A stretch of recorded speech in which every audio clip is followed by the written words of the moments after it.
ನಾವು ಆಕೆಯ ಸಾಧನೆ ಬಗ್ಗೆ ಮಾತಾಡಬೇಕಂತ ಯಾವಾಗಲೂ ಹಾಕಬೇಕಿದ್ದೀವಿ ಟೀಮಲ್ಲಿ ಈ ಸ್ಥಿತಿಯಲ್ಲಿ ಮಾತಾಡ್ತಿದ್ದೀವಿ ಅಂತ ನಮ್ಗೆ ಗೊತ್ತಿಲ್ಲ. ಈ ಸ್ಥಿತಿಯಲ್ಲಿ ಮಾತಾಡುವ ಅವಕಾಶ ಸಿಗುತ್ತೆ ಅಂತ ಗೊತ್ತಿರಲಿಲ್ಲ.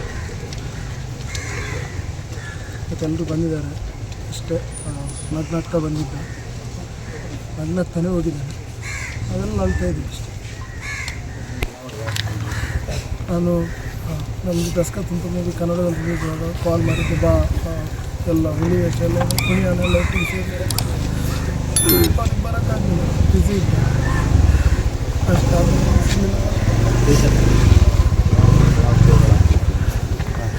ಆ್ಯಕ್ಚುಲಿ ಕಾಂತಾರ 2 ಅಲ್ಲೂ ಕೂಡ ಆ್ಯಕ್ಟ್ ಮಾಡಿದ್ದೀನಿ. ಒಳ್ಳೆ ಸಿನಿಮಾದಲ್ಲಿ ಆ್ಯಕ್ಟ್ ಮಾಡ್ತಿದ್ದೆ. ನಮಗೊಂದು ಸಂಭ್ರಮ ಇತ್ತು, ಒಳ್ಳೆ ಕ್ಯಾರೆಕ್ಟ್ ಮಾಡ್ಕೊಂಡು ಬರ್ತಾ ಇದ್ದಾರೆ. ಶೋಗಳಲ್ಲೂ ಕೂಡ ಮಿಂಚ್ತಾ ಇತ್ತು. ಇಷ್ಟು ಬೇಗ ಅವನ ಒಂದು ಜರ್ನಿಯನ್ನು ಸ್ಟಾಪ್ ಮಾಡ್ತಾನೆ ಅಂತ ಗೊತ್ತಿತ್ತು. ಸ್ಟೇಜ್ ಮೇಲೆ ಬಂದು ರಿಯಲ್ ಅನ್ಕೊಂಡು ಅಂದರೆ ಅದೇ ನಾವು ಇಷ್ಟು ಜನರು ಇವತ್ತು ಇಲ್ಲಿ ಏನು ಸೇರಿದ್ದಾರೆ ಇದೆಲ್ಲ ಕೂಡ ಅವನ ಅಭಿಮಾನಿಗಳಾಗಲ್ಲ. ಬಿಕಾಸ್ ಅವನು ಯಾವಾಗಲೂ ಒಬ್ಬರಿಗೆ ನೋವು ಮಾಡೋದು, ಅವನಲ್ಲ, ಯಾವಾಗ ಮಾತು ಖುಷಿಯಾಗಿದ್ದಾನೆ. ಅವನಿಗೆ ನೋವಿದ್ರೂ ಕೂಡ ತೋರಿಸ್ಕೊಳ್ತಿದ್ದೀನಿ. ಎಲ್ಲರ ಜೊತೆ ಮಿಂಗಲಾಗಿ ಜಲ್ಲಾಗಿದ್ದಾನೆ. ಲೈಫಲ್ಲಿ ತುಂಬ ಖುಷಿಯನ್ನು ತೋರಿಸಿದವನು ಅವನು. ನಮ್ಮ ಇದು ಟೀಮ್